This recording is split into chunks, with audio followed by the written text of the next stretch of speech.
अस्सलाम वालेकुम। SMTV global के साथ मैं हूं आमना अनफाल। सबसे पहले न्यूज़ हेडलाइंस।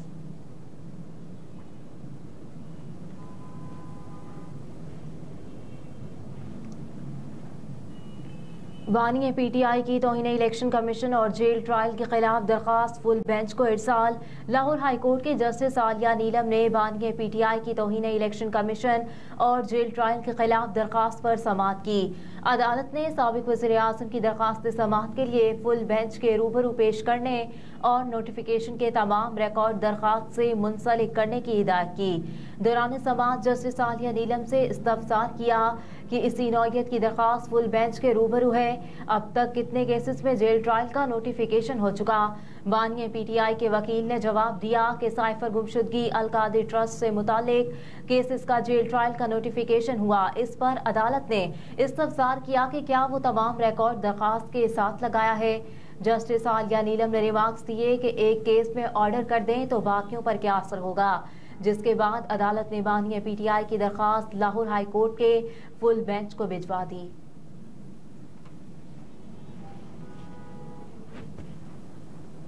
भारतीय सुप्रीम कोर्ट में मकबूजा कश्मीर की खुसूसी हैसियत खत्म करने का इक़दाम दुरुस्त करार।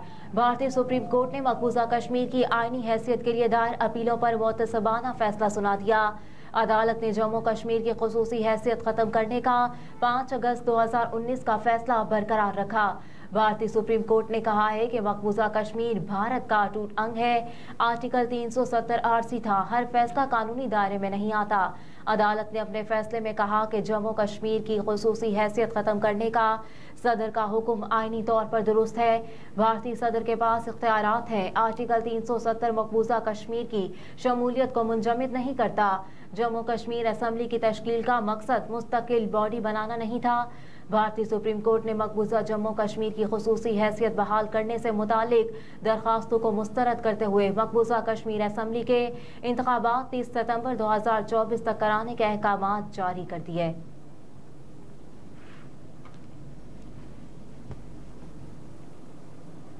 नरेंद्र मोदी ने भारतीय सुप्रीम कोर्ट के फैसले को तारीखी करार दे दिया।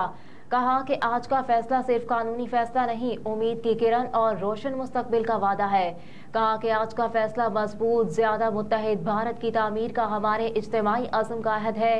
कांग्रेस रहनुमा गुलाम नबी आज़ाद का सुप्रीम कोर्ट के फैसले पर मायूसी का इजहार। गुलाम नबी आज़ाद ने कहा कि उन्हें सुप्रीम कोर्ट से बहुत सी उम्मीदें वाबस्ता थीं। अब मकबूजा कश्मीर में ज़मीनें महंगी होंगी। पूरे कश्मीर में कोई भी इस फैसले से खुश नहीं। अदालती फैसले से रियासत की मईशत को नुकसान होगा। दूसरी जानिब नेशनल कॉन्फ्रेंस के रहनुमा उमर अब्दुल्ला ने भी भारतीय सुप्रीम कोर्ट के फैसले पर रद्द अमल देते हुए कहा कि मायूस हूँ लेकिन नाउमीद नहीं, जिद्दोजहद जारी रहेगी।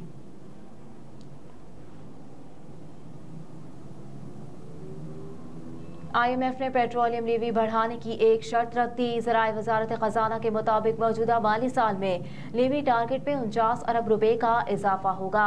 रवां साल पेट्रोलियम लीवी का हदफ 869 अरब से बढ़ाकर 918 अरब रुपए तक ले जाया जाएगा। ज़राए के मुताबिक 49 अरब रुपए के टैक्स इजाफे के लिए ऑर्डिनेंस लाए जाने का इम्कान है। टारगेट हासिल होने पर आइंदा माली साल पर हदफ 1065 अरब रुपए रखा जाएगा। ज़राए ने मजीद कहा कि मुंतखब हुकूमत से पहले फी लीटर लीवी बढ़ाई तो ऑर्डिनेंस लाया जा सकता है। पेट्रोलियम मसनूआत की खपत बढ़ने से भी 918 अरब लीवी का हदफ हासिल किया जा सकता है।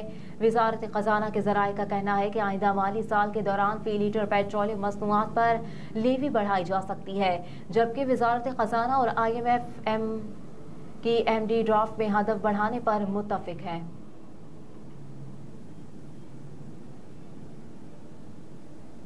MQM पाकिस्तान के सरबराह खालिद मकबूल सिद्दीकी ने कहा है कि हमें साफ व शफाफ इंतखाबात होते नजर नहीं आ रहे। कराची में पाकिस्तान हाउस में मुस्तफ़ा कमाल, अमीनुल हक, रऊफ सिद्दीकी समेत दीगर रहनुमाओं के हमरा प्रेस कॉन्फ्रेंस करते हुए कहा कि 2018 के आम इंतखाबात के नताइज किस तरह मुरतब हुए दुनिया को पता है। खालिद मकबूल सिद्दीकी ने कहा कि कराची अपनी हकीकी नुमाइंदगी से महरूम हुआ। इन लोगों ने इस शहर की नुमाइंदगी की जो इस शहर के नहीं थे। जल्द से जल्द इंतखाबात की इस शहर को सबसे ज्यादा जरूरत है। MQM के सरबराह ने कहा कि हम जल्द लेकिन शफाफ, गैर जानिबदाराना और काबिल कबूल इंतखाबात चाहते हैं। सिंध में निगरान हुकूमत 15 साल की हुकूमत का तसलसल है।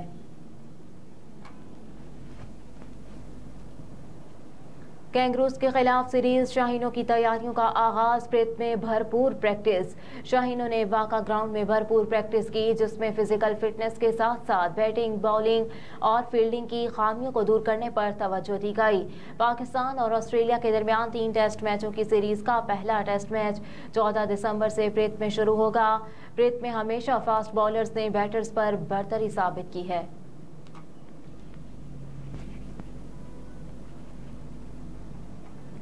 असद शफीक ने इंटरनेशनल और डोमेस्टिक क्रिकेट से रिटायरमेंट ले ली। असद शफीक ने कहा कि वो पैट्रियन ट्रॉफी में मजीद 3 मैचेस खेलने के बाद डोमेस्टिक क्रिकेट से रिटायर हो जाएंगे।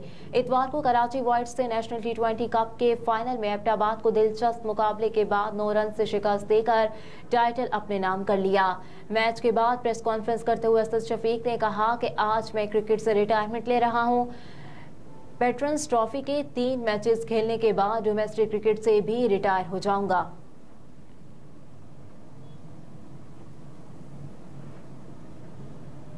मुल्क में सोने की फी तोला कीमत में बड़ी कमी। All Pakistan James and jewellers association के मुताबिक मुल्क भर में सोने की फी तोला कीमत 3000 रुपये कमी के बाद 2,15,600 रुपये हो गई। इसी तरह 10 ग्राम सोने का भाव 2,572 रुपये कमी के साथ 1,84,842 रुपये, जबकि आलमी बाजार में सोने की कीमत $26 कम होकर $2,004 फी औंस है।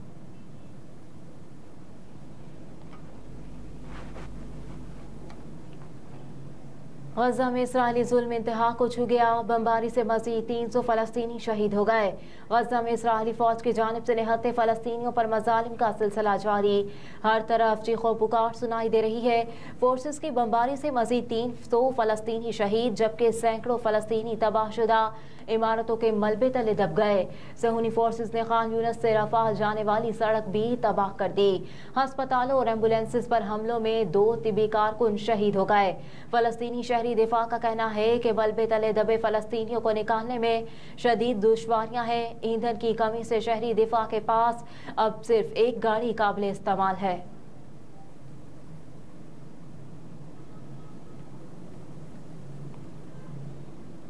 और जर्मनी और फ्रांस समेत दीगर मुल्कों ने इसराइल पर जंग बंदी के लिए दबाव बढ़ा दिया। गजा में जारी इसराइल की वहशाना कार्रवाइयां और फलस्तीनियों की नस्लकुशी रुकवाने के लिए जर्मनी और फ्रांस समेत दीगर ममालिक सामने आ गए। इसराइली वज़ीर-ए-आज़म नेतन्याहू ने कहा है कि जर्मनी और फ्रांस समेत दीगर ममालिक हमास के खात्मे की इसराइली हिमायत करके जंग बंदी का मुतालबा नहीं कर सकते। नेतन्याहू ने गजा पर हमलों के लिए असलहा देने पर अमरीका का शुक्रिया भी अदा किया। हमास के अस्करी विंग अल-कसाम ब्रिगेड्स के तर्जुमान अबू उबैदा ने कहा कि इसराइल ताकत से अपना कोई यरगमाली रिहा नहीं करा सकता। मुज़ाकरात के बगैर फौजी ताकत से इसराइली यरगमालियों को रिहा नहीं कराया जा सकता। सलामती कौंसिल में गजा जंगबंदी की करारदाद वीटो करने पर इंटरनेशनल इन्फ्लुएंसर्स और फलस्तीनियों के इत्तेहाद ने अमरीकी इक़दाम के खिलाफ आज आलमी हड़ताल की कॉल दे दी। हेडलाइंस आप जान चुके। न्यूज़ स्टूडियो से फिलवक्त इतना ही। आप देखते रहिए SMTV ग्लोबल।